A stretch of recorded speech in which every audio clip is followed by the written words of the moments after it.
forget my face as soon as you look away.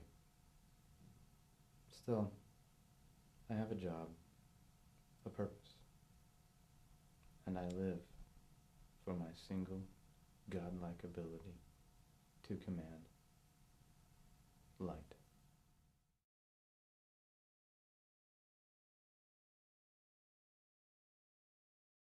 I was very nervous, actually. I was really nervous. It's a lot of pressure.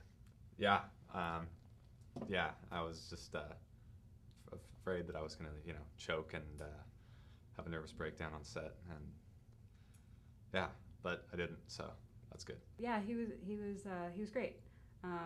We discussed little things about a scene, but he really had the vision for it, and he got everything like right off.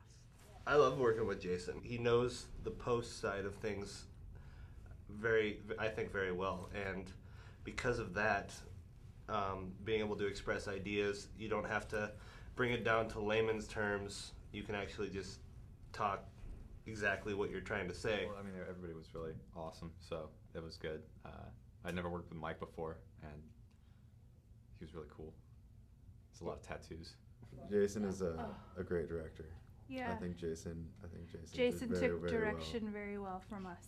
He did. It was good. Jason did everything that we asked him to. Yeah, No, great. Jason's a really great director, and I think that he did a really good job on this from beginning, and he's still doing a great job. Yeah, the production was great for us. We were really efficient. No, yeah, we only had 2 locations to light, and we did them both. Yeah. We definitely lit them. I thought everybody did a good job. There were only, a few sort of interesting turns early on in the production that just kind of made it a little bit less stable than I would have liked. But once we started shooting, everything fell into place, and seeing the result looks fantastic. So It was interesting to work with actors of their caliber, I guess, because they were really kind of giving lots of input onto what their characters should be doing and stuff like that, and it was all great. So Edgar doesn't have a lot outside of this. I can see it either way, I mean, it's not like he goes out and does piano bar on the weekends or something like that. Pretty much that room, that's where he's at. That's what he does. So there were little things that people brought to the script, and that's one thing I love about collaboration, is that it'll start with some weird little idea that I have, and then people just make it bigger, and it builds into this whole fantastical world that's amazing to watch, really. Jason totally gave us creative leave as far as we worked out the shot list with him, and then from there it was pretty much between us, me, Jason, and Tammy, setting up the shots on set. Jason seemed pretty happy with what we did, so. Yeah, I thought they were bluffing us at sometimes. I'd be like, how's everything? They're like, great. I'm like, oh. Yeah, and I'm like, really? Feed it to me straight, man. Come on. I was the production designer, and I believe the preliminary locked crew list also says wardrobe designer. But yeah. So basically, overseeing the art department. Nate, he was my art director, art assistant. He was fabulous. Really good job.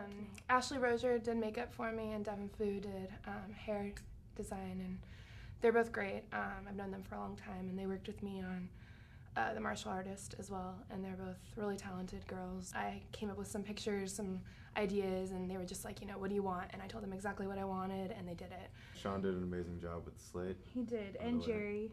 And Jerry. Jerry did. But they couldn't get out sometimes because the camera and tripod It was such would tight be quarters, in the way, yeah. and they'd have to pass the slate over to one of us to hold it out, and that's when the attempted biting would happen. Yeah, I mean, the projection booth was smaller than my closet, so there wasn't really a lot of room to do anything, so we just hung everything from the ceiling. I envisioned the projection booth to be a lot bigger than it was. I mean, I envisioned cramped quarters, but not quite so cramped. It was hot and moist for the most part. That was because of me. Which was largely because of Ben. It was hot in there. It actually wasn't hot at all. Yeah, it was hot in there. No, it wasn't. And people kept touching each other. Somebody kept farting. I don't know who it was. I didn't smell that. I think it was you. It's not me. I don't fart. Guys. Weird. No, I think it was Jason. I also That was heard good. that someone kept farting up there. That was me. Actually, that's funny. 'cause Windsor. Mike Carlin said, I think it was Jason. in his interview. Breaking Windsor.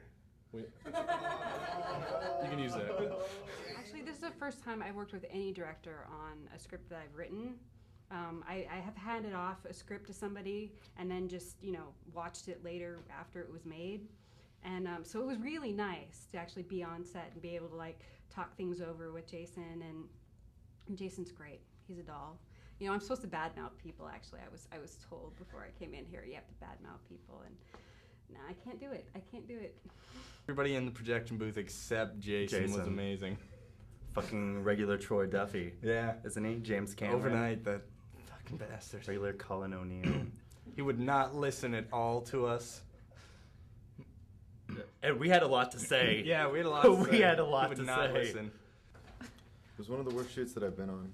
Yeah, Mike was horrible. I could not work with her. He kept telling me to get him snacks, and I was like, whatever. He was like, Eat it's snacks. too hot in here. I need you to wipe my sweat off my brow. And I was like, what? Who uses the word brow? I like to think as a grip, as far as in the military, it's like the mobile infantry. Where the first ones to hit the shore. Yep. Kind of just do what needs to be done. Yep. First ones to die, usually. Yep. First ones to die. With the electrocuting and the burning and all that. This is the first time producing a short film, on a bigger scale. And it was my first time producing. Yeah, so it was, there were some ups and downs. But everything came together, That was just the most important thing. It's just getting along, and making sure that all the crew got what they needed, making sure that we got what we needed, and it happened. So Nate and I talked about color palettes and things like that. We ended up working out specific color palettes for the characters. For Edgar and Alicia, we wanted there to be kind of like a evolution in their wardrobe color palette, as well as with Alicia's hair and makeup and stuff. I decided to kind of integrate that as well. So in the beginning, Edgar's kind of got this muted color palette, kind of brown tone, and then he goes to I think a blue shirt, and then in the end he ends up wearing a red shirt.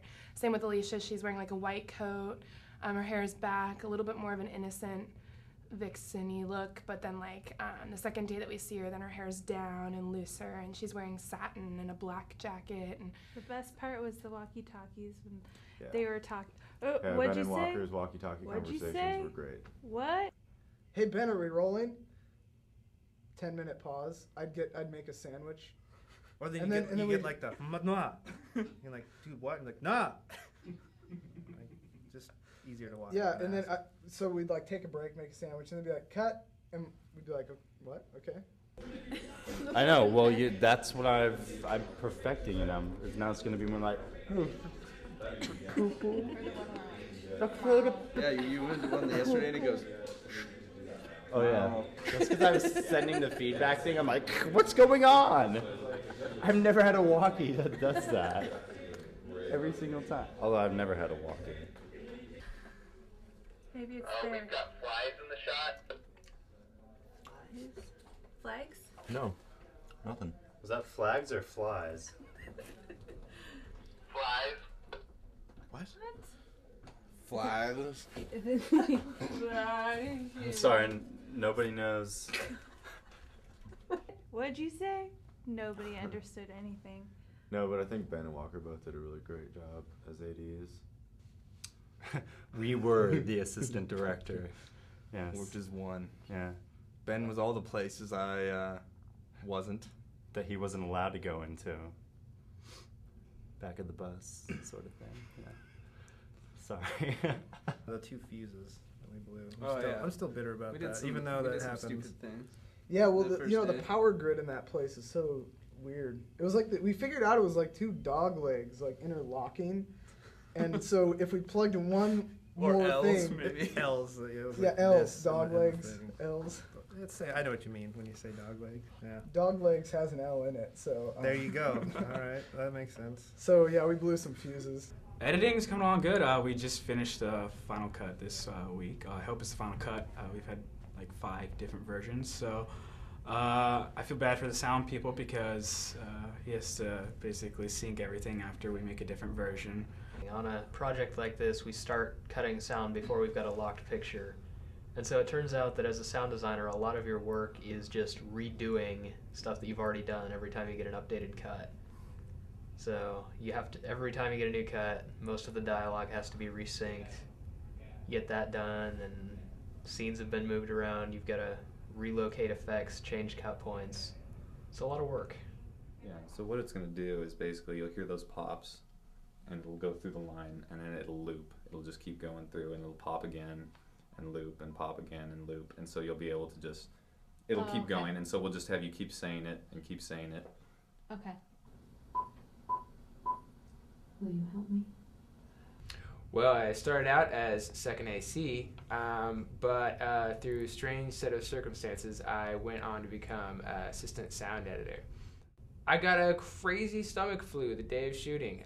It's never really happened to me before in my life, but was feeling a little bad. Walked in and smelled buttery, stale popcorn, and that was just about it for me. I had to go home.